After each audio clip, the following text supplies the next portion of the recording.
যে গেছে সে চলে গেছে, তার উপর কোনো রাজনৈতিক রং চড়াবেন না। ওই খোলা চিঠি যেন শুধু খোলা চিঠি হিসেবেই থাকে। সেইখান থেকে আমাদের সংবাদপত্র জগতের এবং সাংবাদিকতা জীবনের যে চিত্র ফুটে উঠেছে সেটা আসলে আমাদের রিয়েলাইজ করা দরকার বলে মনে করি। আমি আপনাদের মাধ্যমে সবার কাছে, এমনকি দেশবাসীর কাছে আবেদন রাখতে চাই যে প্লিজ, যে গেছে সে চলে গেছে, তার উপর কোনো রাজনৈতিক রং চড়াবেন না। আমরা আওয়ামী লীগ না, আমরা বিএনপি না, আমরা এনসিপি না, আমরা কোনো দল করি না। আমরা মানুষ হিসাবে এই বাংলাদেশে শুধু মর্যাদা নিয়ে আমাদের নিজের যোগ্যতাকে ব্যবহার করে বেঁচে থাকতে চাই। আমাদের আর কোনো চাওয়া নেই, এবং এই ক্ষেত্রে আমরা কারো কোনো সহযোগিতা, কোনো করুণা কিছুই চাই না।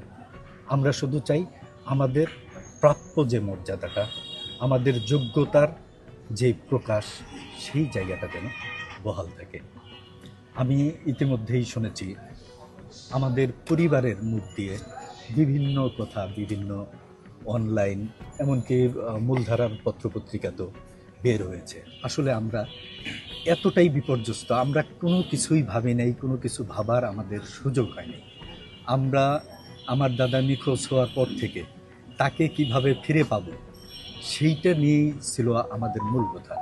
তারপরে যখন গতকাল বিকেল থেকে আমরা শুনেছি যে মুন্সিগঞ্জে একটি মৃতদেহ পাওয়া গেছে, সেইটা শনাক্ত করার পর থেকে আসলে আমাদের মন একেবারে ভেঙে গেছে। আমরা কাউকে দায়ী করতে চাই না। আমি শুনেছি যে একটা খোলা চিঠি উনি লিখে গেছেন। আমার দাদা শুধু সাংবাদিক ছিলেন না, আপনারা যারা তার সম্পর্কে জানেন, উনি কিন্তু অত্যন্ত মননশীল একজন মানুষ ছিলেন, একজন সৃজনশীল মানুষ ছিলেন। উনি গল্প লিখতেন, কবিতা লিখতেন, নানা ভাব ভাষায় ওনার মনের ভাব ব্যক্ত করতেন। যাপিত জীবনে তার মনের মধ্যে ক্ষোভগুলো যে এইরকম মেঘের মতো অভিমান হয়েছিল, আসলে আমরাও জানিনি, কেউই জানেনি। হয়তো ওই খোলা ছুটির মধ্য দিয়ে কিছু প্রকাশ পেয়েছে। আমি আবারও বলবো যে আমাদের কথাকে বিকৃত করে কোনো কিছু যেন কেউ না লেখে, না প্রচার করে। আমাদের কথা দিয়ে যেন কোনো রাজনৈতিক রং না লাগে। ওই খোলা চিঠি যেন শুধু খোলা চিঠি হিসেবেই থাকে। সেইখান থেকে আমাদের সংবাদপত্র জগতের এবং সাংবাদিকতা জীবনের যে চিত্র ফুটে উঠেছে সেটা আসলে আমাদের রিয়েলাইজ করা দরকার বলে মনে করি। আমি এক সময় সাংবাদিকতা পেশায় ছিলাম, আমিও ভেতর থেকে এই জিনিসগুলো দেখেছি।